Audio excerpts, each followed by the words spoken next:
KBC में करोड़पति पति।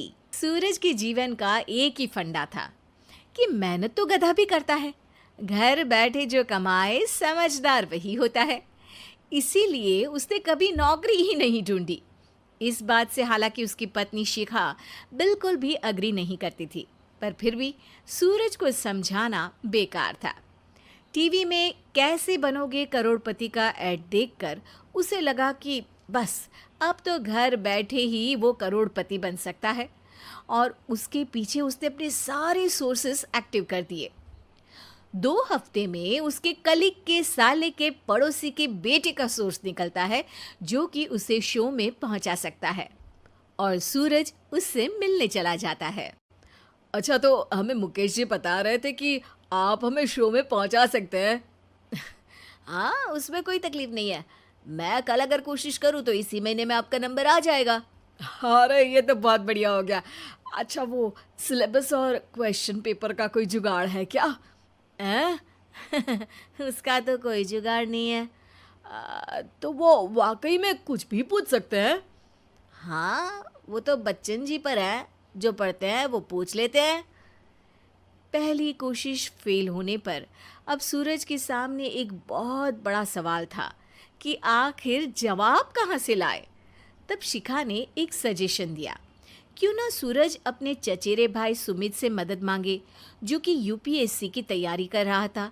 हालांकि इतनी मेहनत करना सूरज को समझ में नहीं आता था, पर कोई और रास्ता ना मिलने पर वो आखिर सुमित से बात करता है।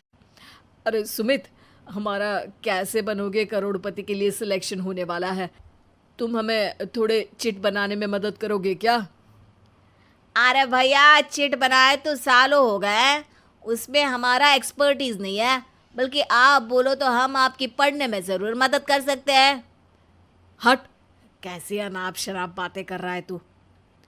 सूरज ने सुमित को मना तो कर दिया था, पर तैयारी करने के सिवाय कोई चारा उसे दिख भी नहीं रहा था। खासकर जब 12 के पेपर लीक करने के एक्सपर्ट शुक्ला जो भी हाथ जोड़ लेते हैं। आखिर सूरज को सुमित के पास जाना ही पड़ा, और उसने सुमित और शिखा से वादा किया कि वो बहुत मेहनत करेगा। 1 महीने की तैयारी के बाद फाइनल हुआ कि शो से 1 हफ्ते पहले एक ट्रायल खेला जाएगा, जहां पर सारे रिश्तेदार ऑडियंस की जगह पर होंगे और शिखा सवाल पूछेगी। दूर दराज से भी रिश्तेदार आकर हाजिर हो गए देखने कि आखिर कैसे बनेगा सुमित करोड़पति। सब कुछ सेट था, और इतने में सूरज आकर अपना स्पीच देता है। ये 1 महीना मेरे लिए आसान नहीं था, पर अपने भाई सुमित और अपनी पत्नी शिखा की मदद से मैं इतनी दूर पहुंच पाया हूँ। मेरे मम्मी पापा के आशीर्वाद ने भी बहुत साथ दिया है मेरा। मैं उम्मीद करता हूँ कि आज के शो में आप लोगों को बहुत मज़ा आएगा। साक्षी पहला सवाल पूछती है और पूरे कमरे में सन्नाटा छा जाता है। इंडिया में कितने स्टेट्स हैं? 3, सॉलिड, लिक्विड और गैस। अरे रुकिए, तो ऑप्शंस तो देने दीजिए। इतने में 5वीं कक्षा का चिंटू बोल उठता है। अरे क्या मामा, आप तो पहले सवाल पर ही आउट हो गए। अरे बेटा, पहला सवाल तो ट्रायल होता है ना। अरे तुम अब देखना। देखने जैसी बात तो थी ही। सूरज को इतना शांत किसी ने नहीं देखा था। कभी कभी तो लगता था मानो सूरज आंख खोलकर ही सो गया हो। मामा जल्दी करो प्लीज, कल सुबह पनवेल भी तो निकलना है। अरे हट, कंसंट्रेट करने दे मुझे। 3 सवाल में 3 लाइफलाइन खत्म हो चुकी थी, और अब चौथे सवाल पर भी सूरज का मौन नहीं टूटा। पर सूरज अभी भी हार मानने को तैयार नहीं था। उधर हर कोई सूरज को छोड़ सुमित को देख रहे थे।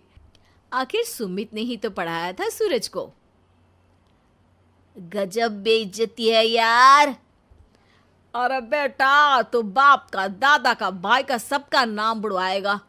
अरे 3 लाइफलाइन ले ली तो भी तेरा कुछ नहीं होना है। अरे कोई इतनी बात करता है क्या शो पर? अरे बेटा, शो पर तेरे जैसे भी तो नहीं आते ना। सूरज की ये जंग आखिर 1 घंटे बाद 5वें सवाल पर खत्म हो गई, जब उसने इंडिया के नेशनल बर्ड का नाम कहा, कौवा।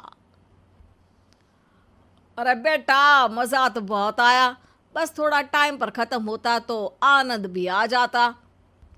ताने बारिश के बूंदों की तरह बरस रहे थे और सूरज को भी समझ आ रहा था कि ये करोड़पति बनना शायद उसके बस के बाहर की बात है।